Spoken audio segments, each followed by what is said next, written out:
When you're a writer, it's an ideal world. You can create anything that you want to.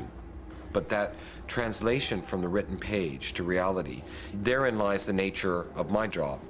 My sole function in life is to make what George wants physically happen. One thing I knew from the beginning was that Anakin was from Tatooine. There's no way you can really physically recreate that in any stage environment or even backlot environment. You have to go there. So very early on, Gavin and I went on a location scout to Tunisia. And we found an area in Tozeur. We figured if we went about 15, 20 miles outside of the city, in the middle of the desert, we could build our own town and make it as big as George wanted to do. That's it. Tatooine. Tatooine is a key planet. Of course, it's where where we discover Anakin. And as it relates to the whole Star Wars universe, it's really the center of where it all starts. To actually have the opportunity to go back and build on those designs was fantastic. Of course, George wanted to push the boundaries even further, and so we took the design philosophy established by Ralph McQuarrie and others and started to really think, okay, how would this society actually function? I basically took Luke's homestead, which is a really elegant design, and just extrapolated it out.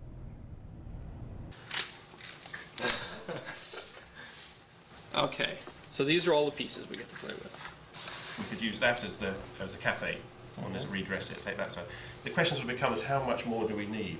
We're talking about building this in Tozeur now, right? Yes. There's a wonderful art director that we hired called Ben Scott, and we put him in charge of setting up the huge construction job of building virtually a city in the middle of the desert. Is this where the cafe would be?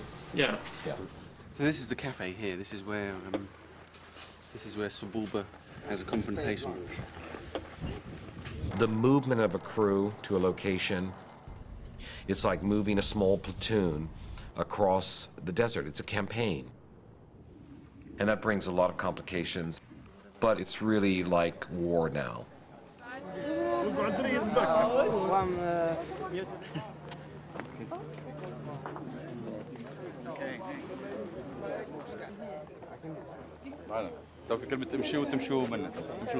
And turn over.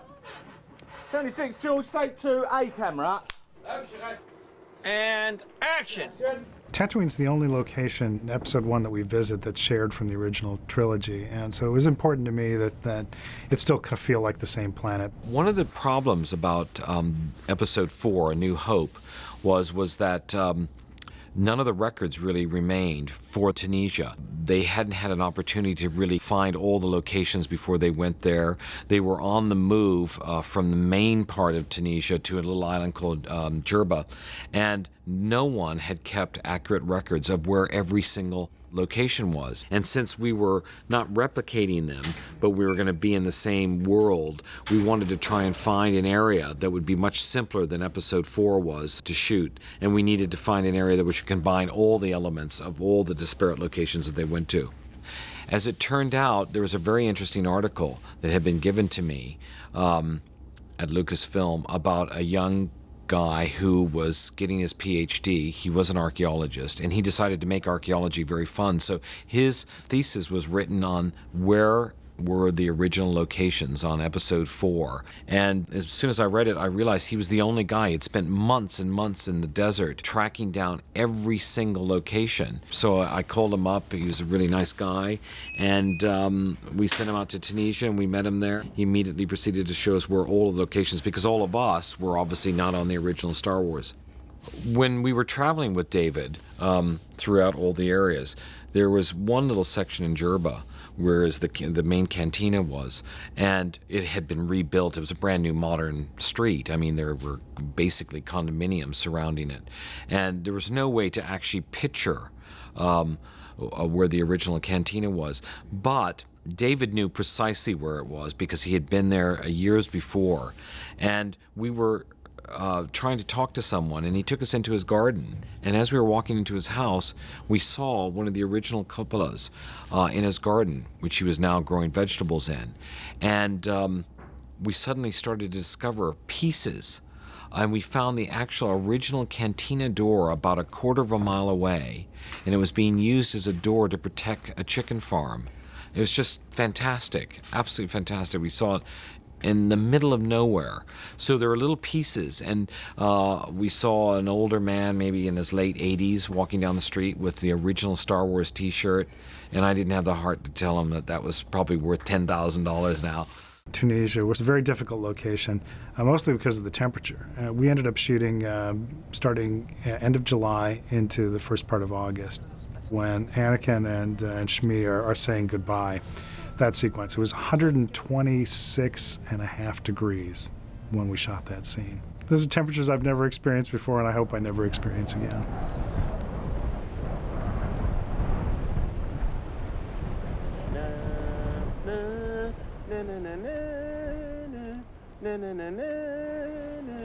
See ya. Sugar. Na na na na na na. How you doing? It was too hot yesterday. They said it gets hotter than that. Yeah. This is Suicide Fortnite, unless you've heard. How are you doing? I'm cool for now. Just waiting for it to get hot. That's about gift of shoe. The trick part of this is going to be the most difficult one. He won't be here, and neither will Saboba. Well, this one then I'll just move in. Huh? Yeah, well.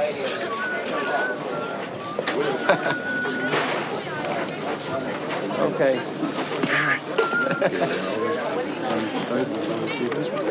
Thank you. It's getting smaller. تفكر تمشوا منه تمشوا طول المريوان.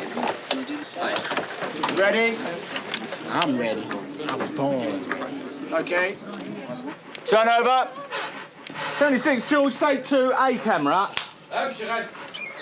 Hey, you! That'll be 7 druggets. Well, I'd say cut. Cut! Cut.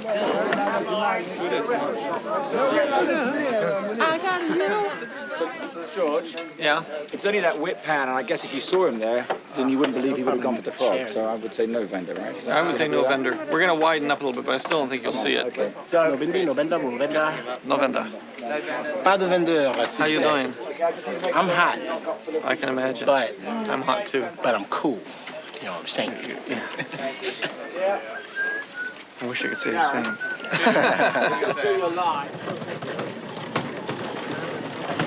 Kind of.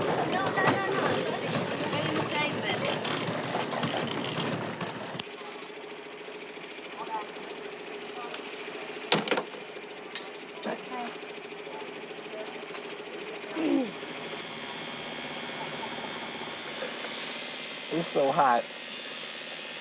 My mother's in New York. She feels it. Especially when it's like this, you mustn't take the fun out of it. The only thing we're all suffering here is the heat.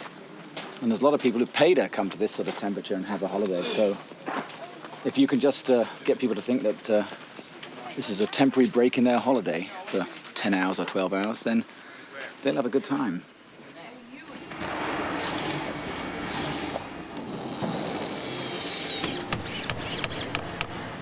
The first full-size set that was started 2 weeks ago is Anakin's interior. I think that'll be the first set that George will see in about 5 or 6 weeks' time. Yeah. Added an extra little alcove on this side and the doorway straight out. It should feel smaller. So definitely bring the ceiling down. Yeah, I would bring the whole thing down and make it, you know, kind of a little bubble-ish.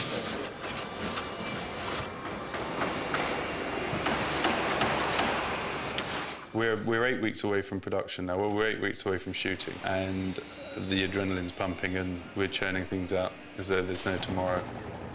When you gonna have this finished by? Tomorrow.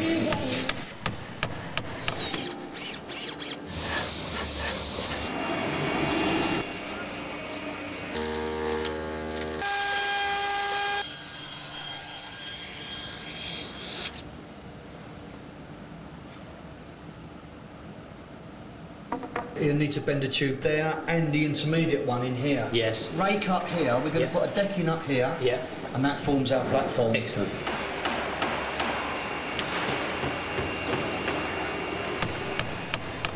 Anakin's Hub was quite an interesting one because obviously it was back in Tatooine and George wanted it to have a certain feel of the homestead from Star Wars.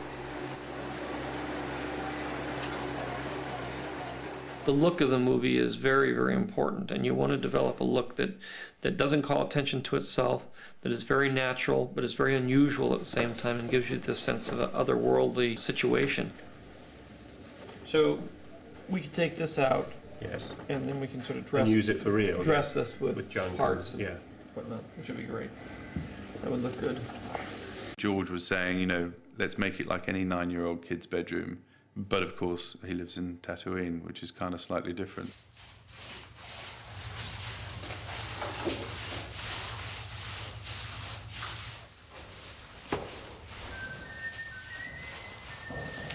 If you don't mind, I'd just like to wander around a couple of the sets. Yep, we're ready. Okay. We are.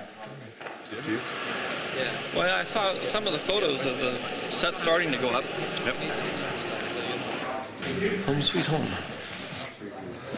All right, great. Okay. We've never dared go this far, but It's sort of the first intimate area you've had almost, isn't it? yeah, it is. We never saw Luke's Bedroom or anything, yeah. You know, it is important that we make this a warm boys' room. Yeah. Yeah. You know, It's only 9. I'm not sure about a closet, but we could Hanging around on the bed. well, you could put a closet over there. In our 20th century environment, the majority of things just blend in. It's not until you lay on your bed and you start to count all those different bits and pieces that you got there that go to make up your own set at home that you realise that you're actually recreating an environment like that, but in a completely different world. 72, take 19, pick up landing cameras. Maybe I could do that on camera. Okay, 1216, Wally. Yeah. Turn over. 76 Baker, take 2 AMB cameras.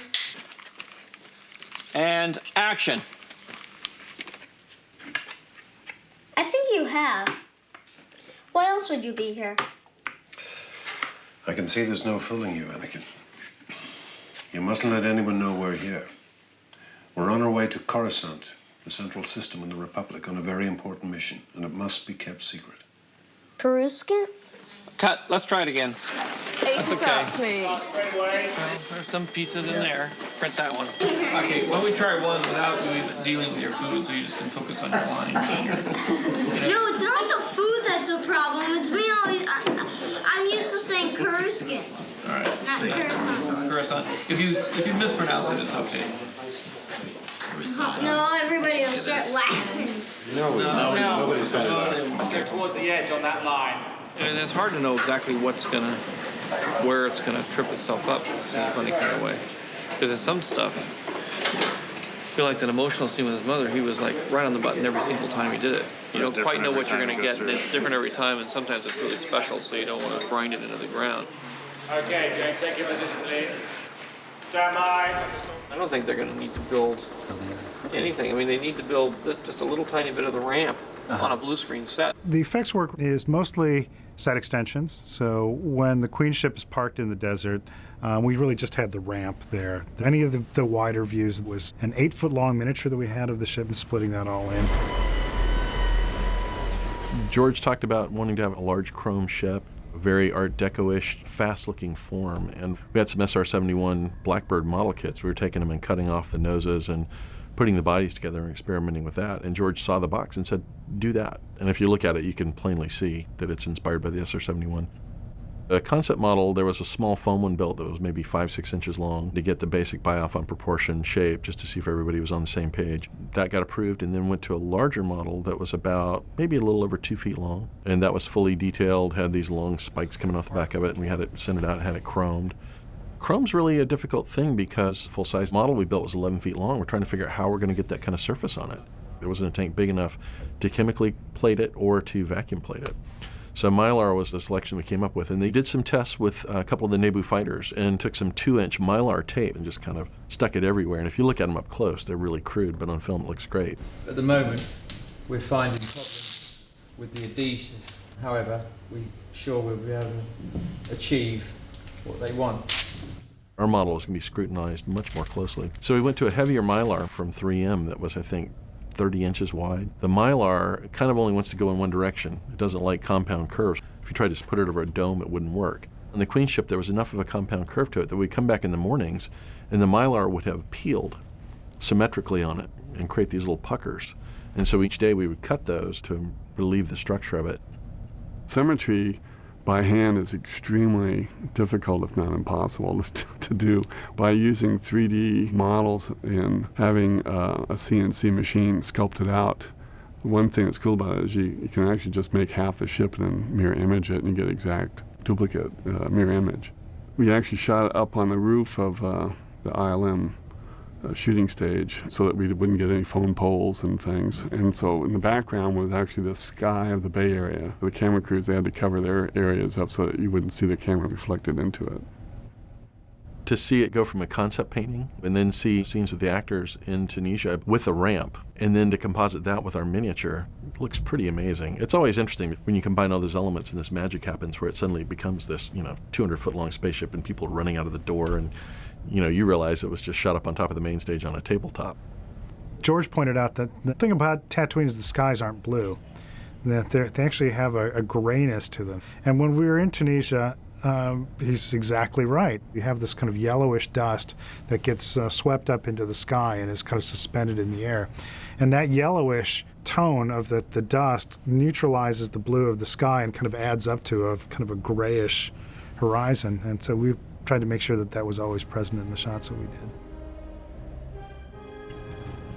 We had set extensions inside of the Mos Espa city.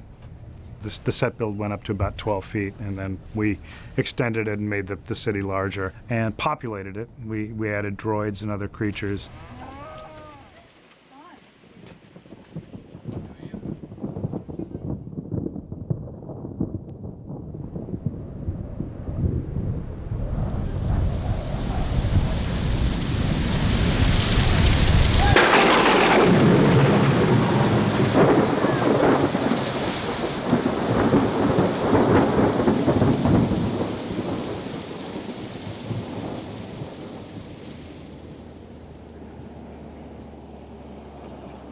We had a big storm last night.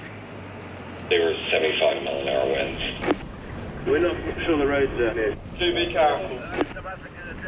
They're trying to clean up here on the location. 10-4.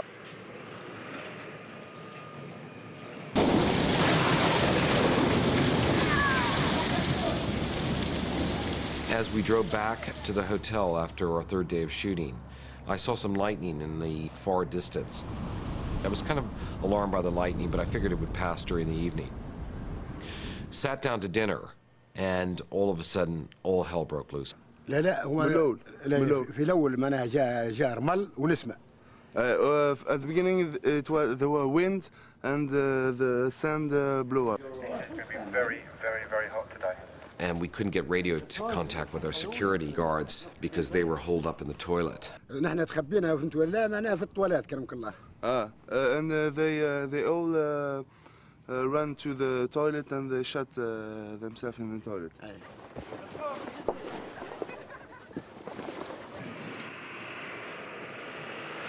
It's just incredible. It's like 4 months work.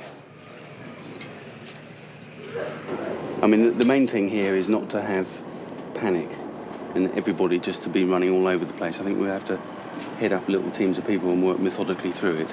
Otherwise it will be chaos and people will be just ripping things up. This is grim. This is seriously grim. But not undoable. It was devastating. You know, I figured maybe the tents would have been gone, but everything was gone. Let's get in here with Trish. Remove the wall from the roof. Push the roof into the middle with the poles and pull the wall off, and then you'll find your belongings underneath. You guys got the manpower, though, for the moment? Well, I think for the if we moment, get through yes, this, we're fine. yeah. Yeah. Okay.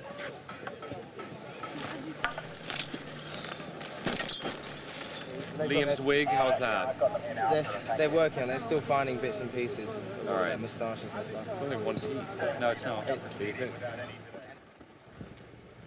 The engines, look at that. That is grim. I think this is going to take all your skills. This is what digital technology is for. It's a tool. There it is. Wow, look at that. Yeah. that one. So. The engines, look at that. This is grim. Yeah. We have Anakin, these are his engines, which play the most crucial part in the movie. Right. They're split in two, which doesn't look good. And then this is the scumbag of the universe, and his engines are completely split.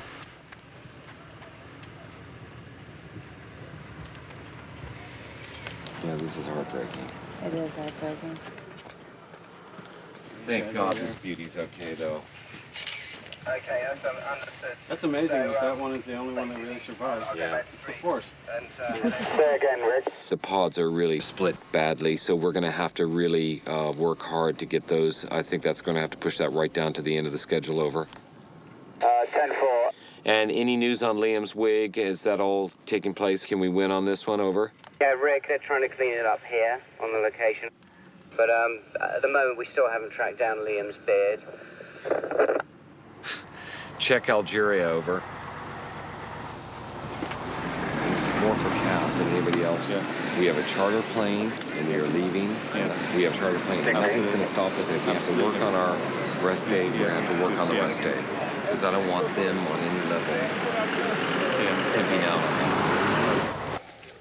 All right, I think, again, if we push this back to the end, I mean, if we can live with Anakin working on one engine, we've got the replacement pod, which is in good shape. This is pretty good shape. There's a little battering, but nothing that can't be fixed up. This piece we can... Because of all the chaos and everything, we got off to a late start. Hopefully we'll get this next sequence finished, and then we're only about one shot behind. And then we have to rearrange the schedule. But I think we'll go through this all right. Exact same thing happened in Star Wars. It's always something.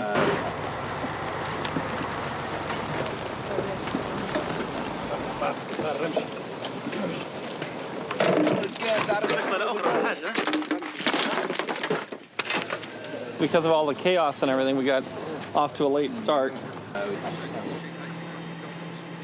Ready, buddy? Thank you. Okay. Here we go. That's right. Luckily, we had this one set that we could still continue to shoot on.